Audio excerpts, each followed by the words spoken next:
Баршаларыңызға ассалаумағалейкум, сіздермен бірге Мирас. Давайте бүгін бүткіл трейдерлардың актуальный проблемасын еске алайық, былайша айтқанда. Өйткені қазір көптеген адамдар, тіпті сіз қазір тыңдап отырған кісі, сіз трейдингтің көптеген курстарын оқып шықтыңыз. Стратегиялардың барлығын вроде сіз білесіз. Вроде бәрі түсінікті сияқты, теоретически түсінікті. Бірақ та ақша таба алмай жүргеніңізге, табысқа шыға алмай жүргеніңізге, қарыздарыңыздан құтыла алмай жүргендеріңізге біраз уақыт болып қалды. Сіздер өздеріңіздің анализдарыңызға өздеріңіз сенбейсіздер. Бір жақсы сделка шығып тұр, оған кіруге қорқып, соңында ол take profitқа жеткен кезде сіздер өкініп қаласыздар. FOMO ұстап қаласыздар, неге кірмедім деген. Және де одан кейін уже мен спокойно кіремін, енді бағана қорқтым, қазір қорқпай кіре берем деген осындай ой келеді, рыноктан ақшаларыңызды тартып алғыларыңыз келеді, қайтадан қайтарып алғыларыңыз келеді, эмоциямен тағы бір сделкаға кіресіз, одан ақшаларыңызды уже сливать етіп бастайсыздар. Үлкен объемдармен ашасыздар, стоп-лостарды дұрыс қоймайсыздар, оны жылжытасыздар, және де риск менеджментті дұрыстап санамайсыздар. Кішкене прибыльға шықты ма, сіздің мысалы take profitіңіз $500 беріп тұр, ал сізге мысалы прибыль $50 берген кезде сіздер қорыққаннан жауып тастайсыздар. Таныс проблема ма? Иә.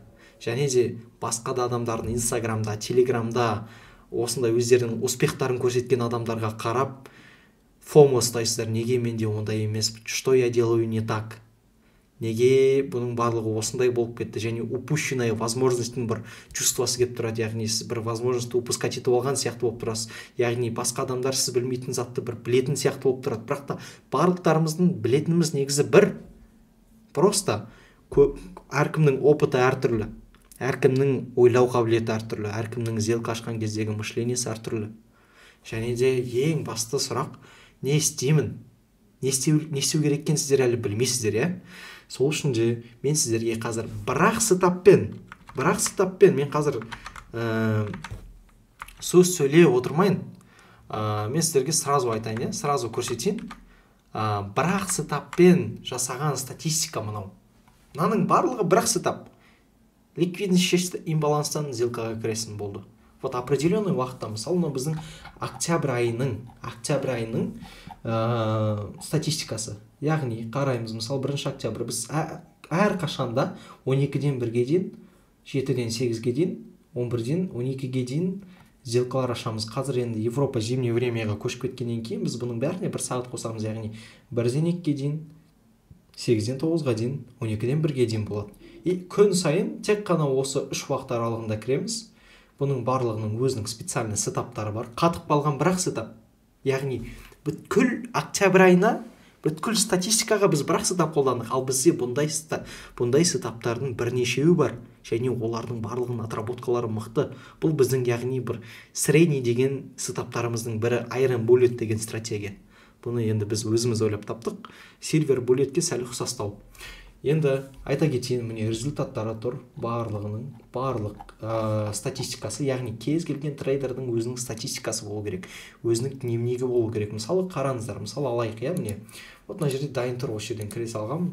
Мына жерде мысалы біздің точка входаға тимей кетті, сол үшін бізде ол no деген отметкамен, міне no, яғни бұл біздің точка входаға келмеді. Біз мұнда ештеңкеге кіре алмадық деген сөз. Міне no.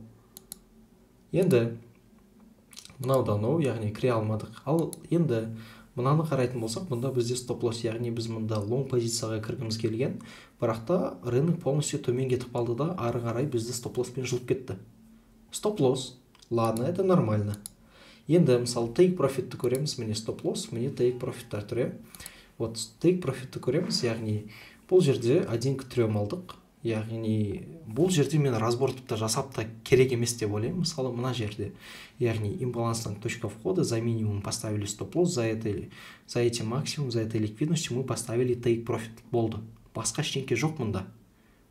И және де мынаның ішінде мысалы тағы да имбаланстан кіріп, міне тағы да бір отработка берді. Бұның ішінде тағы бір мини сделка ашып алуға болатын еді. Яғни бұның мысалы отработка берді. Енді мынаның барлығын санап шықсаңыздар болады. Міне өздеріңіз ақ санап көрсеңіздер болады. Былай ақ көрсетейін. Бұл жерде бізде қанша сделка ашылған? Бізде мұнда 47 сделка ашылған. 47 сделканың қазір қанша отработка берген айтатын боламын. Так, 47 сделканың бізде қаншасы отработка берді? Міне, 47 сделканың 19-ы отработка берді, 38-і стоп-лосс ұстады. Қалған сделкалардың барлығы точка входаға тиген жоқ, яғни ол сделкаларға біз кірген жоқпыз, пропустили, скипнули. Енді давайте санайық. Бізде егерде риск менеджмент 1% болатын болса, 1%, яғни стоп-лоссымыз біздің депозитіміздің 1% ғана алып отырады. Яғни сізде 10 мың доллар депозит болса, бір стоп-лоссыңыз минус 100 доллар. Енді РР бізде қандай? РР соотношение риск-прибыли, яғни мы рискуем 100 долларами, чтобы заработать 300. Ал бізде мұнда РР 1 к 3, и это минимум. Яғни кейде болып тұрады 1 к 2 алатын кездер болады. Бірақ минимально 1 к 3 мен санайтын боламыз. Енді бұның барлығын енді санайық, иә? Бізде мысалы, жоқ, өтірік айтам, 47 емес, 57 сделка ашылған екен. 57-нің 38-і стоп-лосс. Ойлаңыздаршы, вин-рейт отрицательный. Отрицательный вин-рейт. Take profit 19-ақ. Стоп-лоссын қасында ол намного кіші. 2 есе аз. Бірақ та, біздің мына екеуін сақтағанымыздың арқасында біз прибыльға шығып отырмыз. Яғни бұл просто дисциплинированная торговля. Сіз осы бір күнде 3 уақыт беріледі, сол 3 уақытты торговать етіп отыруыңыз керек. Просто постоянно надо торговать. Все. Осы 3 уақытты жіберіп алмаңыз. Яғни біреуін жіберіп алсаңыз, уже статистикаңыз дұрыс болмай қалуы мүмкін. Енді қараймыз. 19-ды 3-ке көбейтеміз, яғни міне 19 take profitті осы 3%-ке көбейтеміз, яғни бізде 57% таза пайда шығады. Енді 1-ді 38-ге көбейтеміз, яғни риск менеджмент бізде стоп-лоссымыз минус 1% алады, оны 38-ге көбейтсек 38% минус. Енді 57% минус 38%, 19% таза пайда. Ойлаңыздаршы, Каспи банктер, басқа да банктер 1 жылда, 12 айда 14% сізге прибыль береді. Ал мұнда гарантированно, яғни сіздер мұнда реально минусқа кетпейсіздер. Егер реально будете дисциплинированно торговать, вы в среднем будете получать 20% чистой прибыли каждый божий месяц. Это в среднем, яғни бізде октябрь айы сәл неудачный болып қалды. Яғни оның өзінде, неудачный дегеннің өзінде 19% беріп отырды. Енді қарайық. Енді бұның бәрін калькулятор сложного процентамен санап көрейік. Калькулятор сложного процента бізге не дейді? Яғни бұл өте рабочая стратегия. Яғни мынау реально жұмыс жасайтын нәрсе. Мысалы, сізде 5000 доллар бар. 5-ақ мың доллар. Енді сіз оны 1 жыл бойы торговать етесіз. В среднем жаңа 19% дедім ғой. Негізі одан көп болу керек. Просто октябрь айы бізде сәл басқаша болды.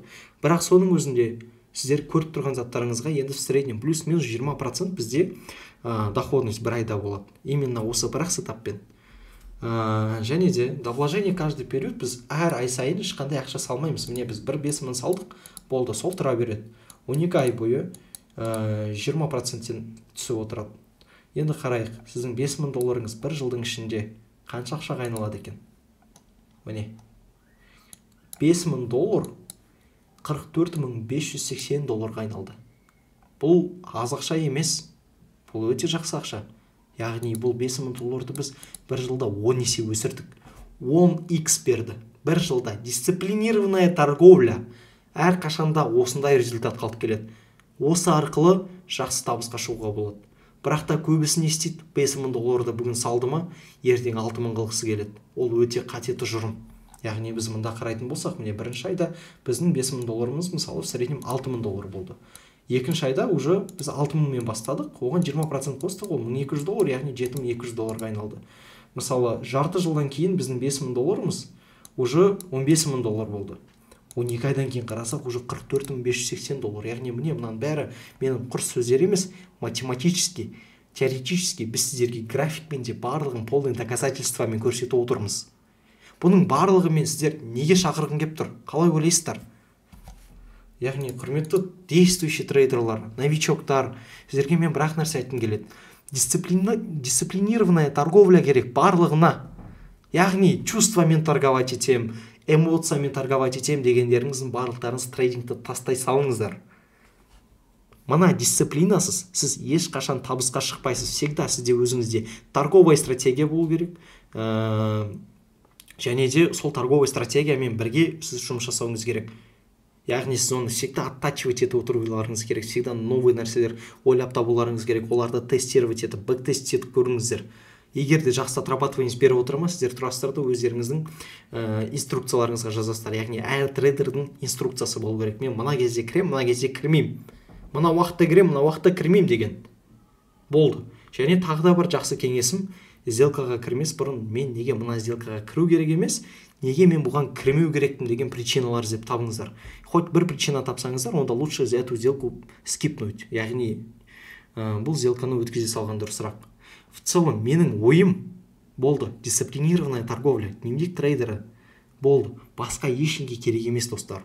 Осыны жасай отыра мен мирас ешқандай табысқа шықпадым дегендер келсін, осылай істеп мен сіздерге 10 000 доллар беремін. Бірақ та бұндай адам жоқ. Егер де реально осылай дисциплинированно торговать етіп табысқа шыға алмасаңыздар, онда сіздер өтірік айтып тұр деген сөз. Өйткені это невозможно. Так, енді тағы да бір расчет жасап жіберейік. Мен сіздерге тағы да бір живой примермен көрсетейін. Қазір көбісі проб компаниямен жұмыс жасап жатыр, иә. Менің өзімнің депозитім проб компаниясыз, қазір менде доверительное управление 400 000 доллар. Енді 100 000 доллар проб счет алдық деп ойлайық. Мысалы, Мақсат, е? Как тебя зовут? Мақсат. Мақсат, сенде 100 000 доллар проб счет бар. Сен ай сайын 20% тауып отырсың дейік. Ол бізде қанша? 20 000 доллар. 20 000 долларды енді сен проб компаниямен бөлесің. Так, мұнда қалай удалять етеді? Так, енді 20 000 долларды сен 20% деп айтайық. 20% проб компанияға бердің. 16 000 доллар таза пайда қалды. Сен 16 000 доллар ай сайын шығарып отыра аласың да. Енді оны мысалы көбейтеміз. Так, бізде көбейту қайда? 12-ге. Бұл жерде енді біраз подводный камни бар. Оның барлығын біз толығырақ, полный разбормен өзіміздің обучениемізді айтамыз. Ал қазір мен сіздерге реально көмектескім келіп, осындай бесплатно обучающий видео жасап отырмын. Менің бұл жердегі мақсатым сіздерге просто осындай идея беру, сіздерге бір кеңестер беру. Өйткені мен қазір қарап отырмын, рынокта барлықтарыңыз инфо-цыгандарға ұрынасыздар, анаған ұрынасыздар, мынаған ұрынасыздар. И трейдингтің атын бұның бәрі очернять етіп отыр. Қазір кіммін десең, трейдер десең, наоборот бір сәл нелепо естілетін болады, иә.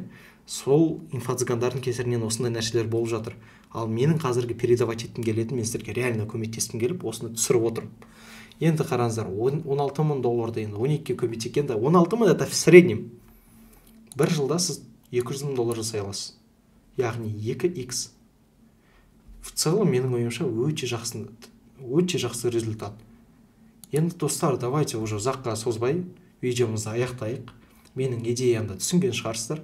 Біз мынаның барлығын тек бір-ақ сетаппен істедік. Бір-ақ сетап арқылы біз 19% шығарып отырмыз.